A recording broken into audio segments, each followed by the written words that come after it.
Amerika, may matinding babala laban sa China. Kaugnay ito sa pakikialam at pagbibigay ng suporta ng China sa Russia sa digmaang nagaganap sa Ukraine. At Russia, nagpakawala na naman ng kakilakilabot na mga airstrike sa mismong pinakapuso ng Ukraine. Nitong Martes, April 9, 2024, mariing nagbabala ang Estados Unidos sa China na talagang pananagutin ito kung sakaling magtatagumpay ang Russia sa Ukraine, matapos muling nangako ang China ng pakikipagtulungan sa Moscow. Binalaan din ng US ang mga kaalyado nito na ang China ay nagbibigay ng satellite imagery sa Russia para tulungan ng Kremlin sa digmaan nito sa Ukraine.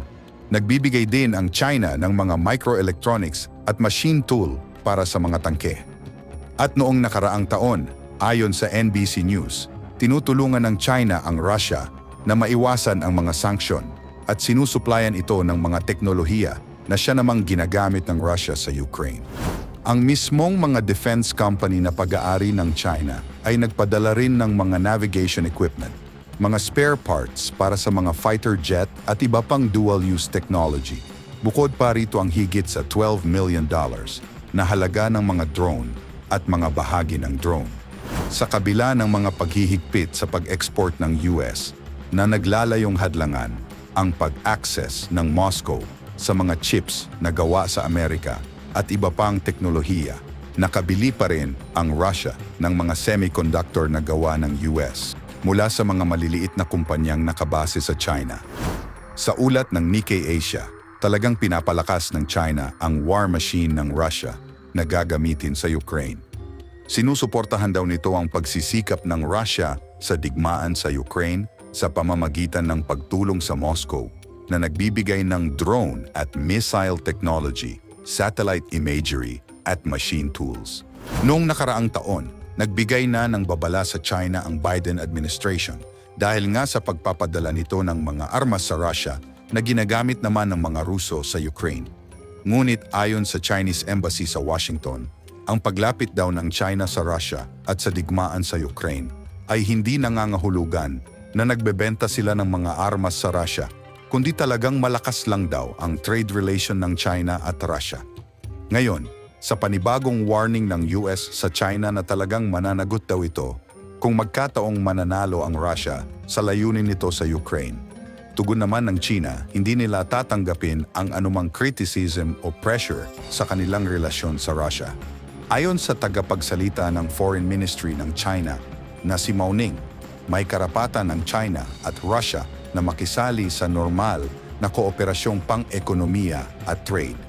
Ang ganito raw na uri ng kooperasyon ay hindi dapat panghimasukan at ang China ay hindi rin tumatanggap ng kritisismo o pressure.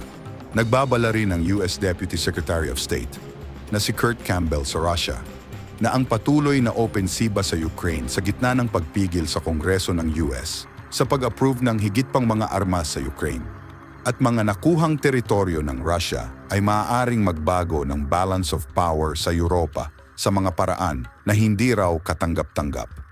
Paulit-ulit nang nagbanta ang Amerika sa China na papatawan nila ito ng sanksyon kung gagawa ito ng mas malaking aksyon upang suportahan ang Russia. Katunayan, ayon sa CNBC, handa ang Amerika na bigyan ng sanksyon ang mga bangko ng China kung talagang susuporta ito ng mga war machine sa Russia. Ayon sa ulat, sinabi ni US Treasury Secretary Janet Yellen noong Lunes, nakahanda ang Estados Unidos na parusahan ang mga bangko at kumpanya ng China, gayon din ang pamunuan ng Beijing kung tutulungan nila ang sandatahang lakas ng Russia sa pagsalakay sa Ukraine. Handa raw silang kumilos kung makakita sila ng mga makabuluhang paglabag, lalo na sa mga institusyong pampinansyal. Anumang bagay na nagsasangkot ng pagtulong sa militar ng Russia sa kanilang brutal na digmaan laban sa Ukraine ay hindi raw katanggap-tanggap sa kanila at mayroon daw silang kakayahan na parusahan ang China. Noong December, naglabas si Pangulong Joe Biden ng bagong executive order na ipinagkaloob sa Treasury Secretary ang authority na parusahan ang mga institusyong pinansyal na tumulong sa military-industrial complex ng Russia. Ayon sa Treasury Secretary, wala naman sanang problema at dapat lang naman talaga na ang China ay magkaroon ng isang relasyon sa Russia, lalo na sa mga trade. Ngunit ang pagkakaloob ng tulong militar mula sa Beijing hanggang Moscow ay ibang usapan at maaaring mag-trigger ng mga sanksyon.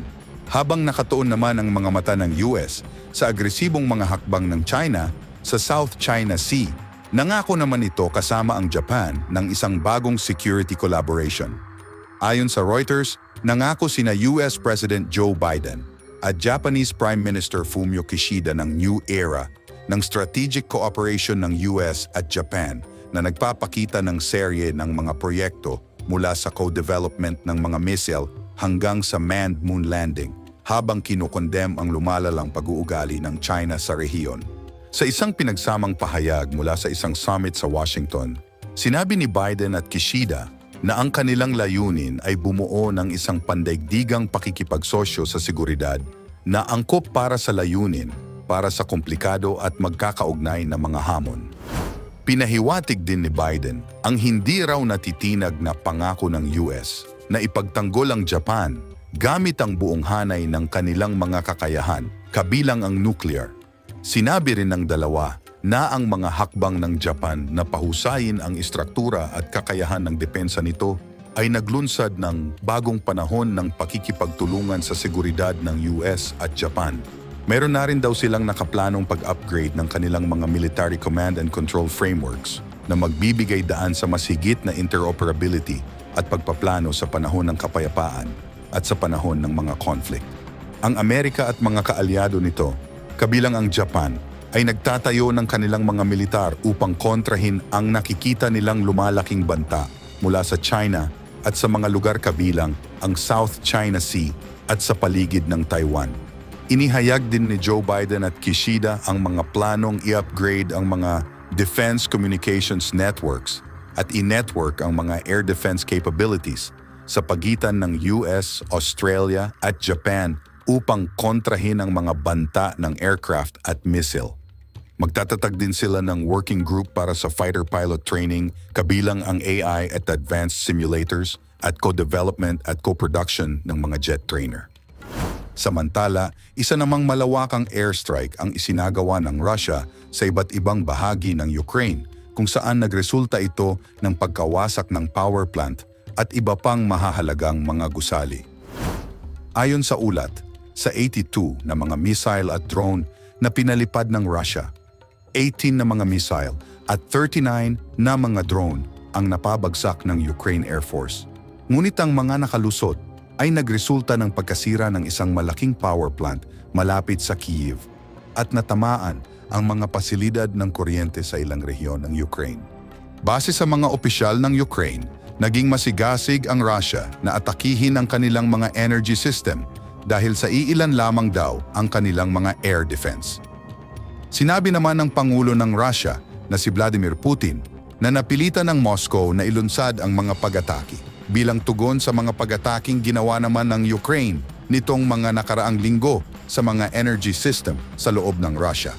Sa nasabing insidente, sinabi naman ng Pangulo ng Ukraine na si Volodymyr Zelensky na kinakailangan nila ng karagdagang mga air defense at iba pang suporta sa depensa. Hindi raw ang tila pagpikit lang ng mga mata at mahabang usapan na kinukondem ang mga pag-atake bilang gawain daw ng isang terorista. Paulit-ulit ding nanawagan ng Ukraine Foreign Minister na si Dmytro Kuleba para sa higit pang mga Patriot system na gawa ng US. Ayon sa kanya, ano pa ba daw ang dapat pag-usapan kung bibigyan daw sila ng mga Patriot system? Hindi sana mawawala ang lahat ng ito ngayon. Sa pahayag naman ng Russian Defense Ministry, ang nangyaring pag-atake sa Ukraine ay isang retaliation ng Russia gamit ang mga drone at high-precision, long-range weapon mula sa himpapawid at dagat. Dahil ito sa ginawang airstrike ng Ukraine sa mga oil facility, gas at enerhiya ng Russia. Sinabi rin ni Putin sa kanyang kaalyado na si Belarusian President Alexander Lukashenko na ang mga pag-atake ay bahagi sa layunin ng Russia na i-demilitarize ang Ukraine na isa sa mga layunin ng pagsalakay ng Kremlin noong 2022. Ngayon, ang isa sa mga power plant na tinamaan ng pag-atake ay ang pinakamalaking pasilidad ng enerhiya malapit sa Kyiv na itinayo upang magkaroon ng kapasidad na 1,800 megawatts. Nasira rin ang mga substation at power generating facility nito nang inatake naman ng Russia ang Odessa, Kharkiv, Zaporizhzhia, Lviv at Kyiv. Ang pinakamalaking pribadong kumpanya naman ng kuryente ng Ukraine na DTEK ay nawalan ng 80% capacity na makapag-supply dahil tinamaan din ito sa mga pag-atake ng Russia noong March 22 at March 29. Noong Thursday ng hapon, inatake naman ng mga puwersa ng Russia ang isang thermal power station sa rehiyon ng Sumy sa hilagang Ukraine gamit ang mga guided bomb.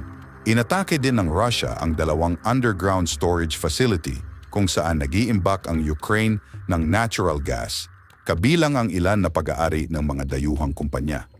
Ang Kharkiv region naman na nasa hangganan ng Russia at mayroon ng matagal na blackout sa lugar, ay napilitang putulin ng kuryente para sa 200,000 katao. Nagbabala naman ang Ukraine na maaari silang maubusan ng mga air defense munitions kung magpapatuloy ang Russia sa kanilang mga airstrike. Bumagal kasi ang tulong mula sa kanluran at ang isang major US aid package ay pinigil ng mga Republicans sa Kongreso.